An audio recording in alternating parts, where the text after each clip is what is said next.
Genesis 18. Ipinangako ang pagsilang ni Isaac. Nagpakita si Yahweh kay Abraham sa may tabi ng mga sagradong puno ni Mamre. Nooy kainitan ng araw at nakaupo siya sa pintuan ng kanyang tolda. Walang ano-ano'y may nakita siyang tatlong lalaking nakatayud sa di kalayuan. Patakbo niyang sinalubong ang mga ito at sa kanila yumuko ng halos sayad sa lupa ang mukha at sinabi, "Mga Ginoo, kung inyong mamarapatin, tumuloy po muna kayo sa amin. Magpahinga muna kayo rito sa lilim ng puno at ikukuha ko kayo ng tubig na panghugas sa inyong mga paa. Ipaghahanda ko rin kayo ng makakain para lumakas kayo bago kayo maglakbay. Ikinagagala ko kayong paglingkuran habang naririto kayo sa amin." Sila'y tumugon, "Salamat, ikaw ang masusunod."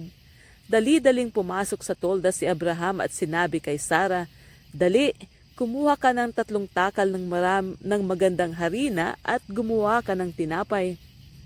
Pumili naman si Abraham ng isang matabang guya mula sa kawan at ipinaluto kaagad sa isang alipin. Kumuha rin siya ng keso at gatas kasama ang nilutong karne at inihain sa mga panauhin. Hindi siya lumalayo sa tabi ng mga panauhin habang kumakain ang mga ito. Tinanong nila si Abraham, "Nasaan ang asawa mong si Sarah?" "Naroon po sa tolda," sagot naman niya. Sinabi ng isa sa mga panauhin, "Babalik ako sa 1 taon sa ganito ring panahon at pagbalik ko'y may anak na siya." Noon ay kasalukuyang nakikinig si Sarah sa may pintuan ng tolda sa likuran ng panauhin. Ang mag-asawang Abraham at Sarah ay parehong matanda na at hindi na nga dinaratnan si Sarah. Lihim na natawa si Sarah at nagwika sa sarili, "Ngayong ako'y matanda na, pati ang aking asawa, masisihan pa kaya ako sa pakikipagtalik?" Bakit natawa si Sarah at nagsabing kung kailan pa siya tumanda, saka siya magkakaanak? Tanong ni Yahweh kay Abraham, "Mayroon bang hindi kayang gawin si Yahweh? Tulad ng sinabi ko, babalik ako sa 1 taon at pagbalik ko'y may anak na siya." Dahil sa takot, nagkaila si Sarah at ang wika, "Hindi po ako tumawa." Ngunit sinabi niya, "Huwag ka nang magkaila, talagang tumawa ka."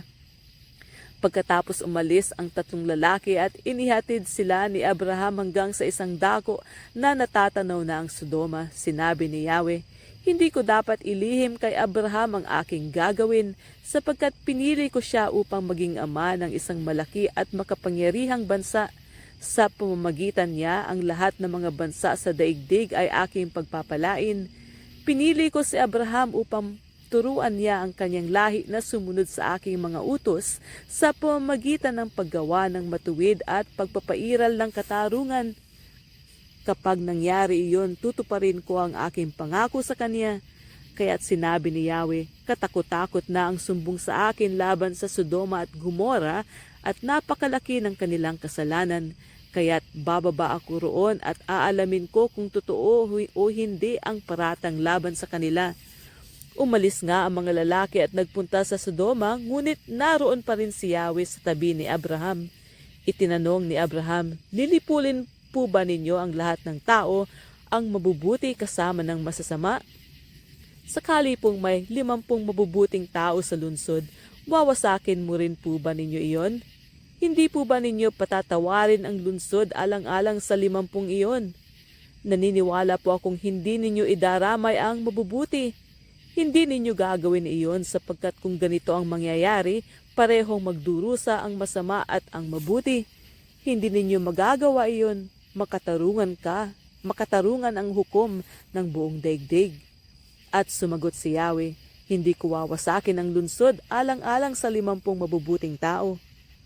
"Ipagpaumanhin po ninyo ang aking kahangasan," wika ni Abraham.